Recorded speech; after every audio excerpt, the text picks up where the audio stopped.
Core 36 chest press. The grip is going to be wider and shoulder width apart, and we're going to use a monkey grip, meaning your thumb's going to be over the bar. Okay.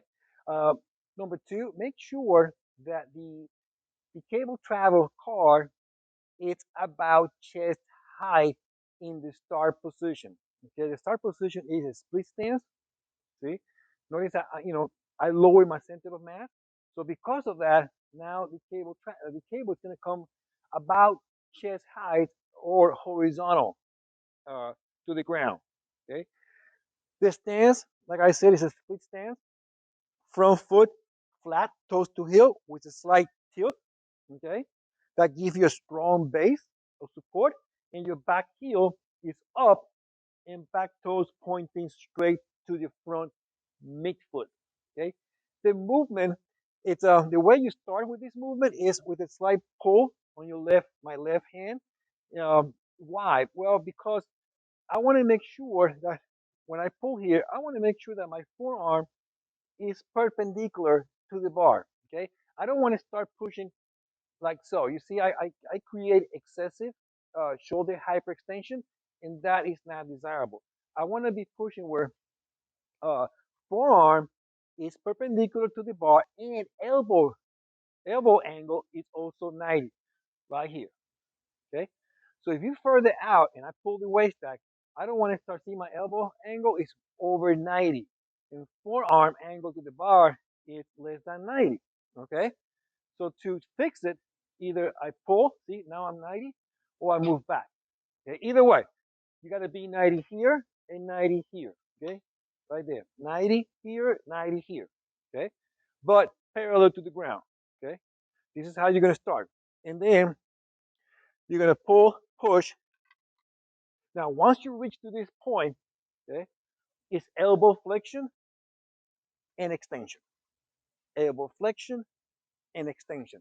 You'll be surprised, that yes, you feel some shoulder, some chest activation, but it's going to feel a lot of core activation, especially your serratus and your obliques. Okay, so right here and here. Okay, so that pretty much teach you that when it comes, for instance, for punching power, it's not much about chest strength. It's more about core strength because this movement resemble or is rooted in punching power. Now, the chest press is very similar to the Core 36 twist to press.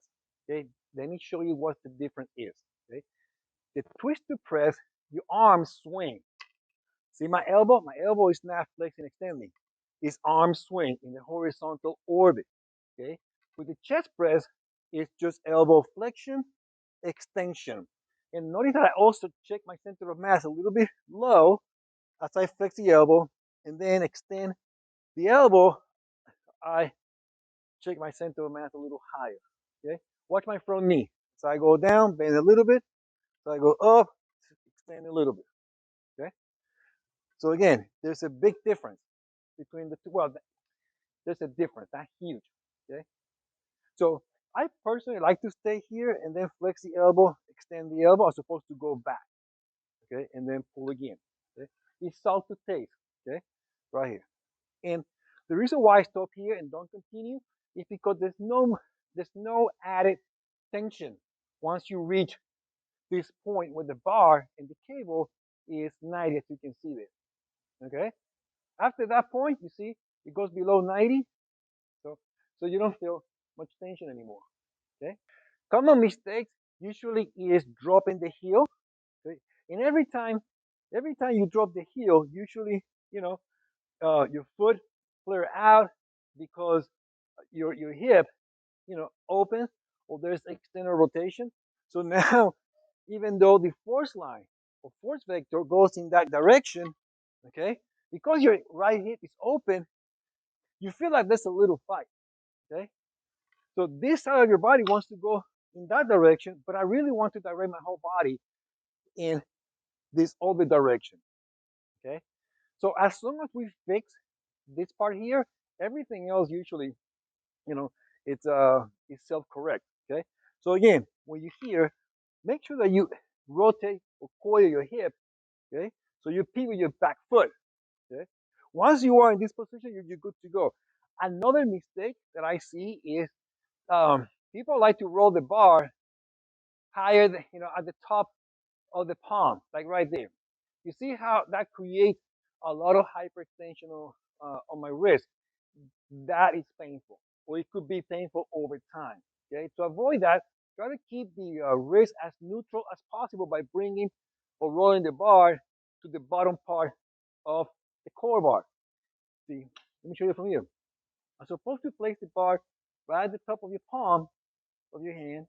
Make sure that you put it like right there and then wrap around.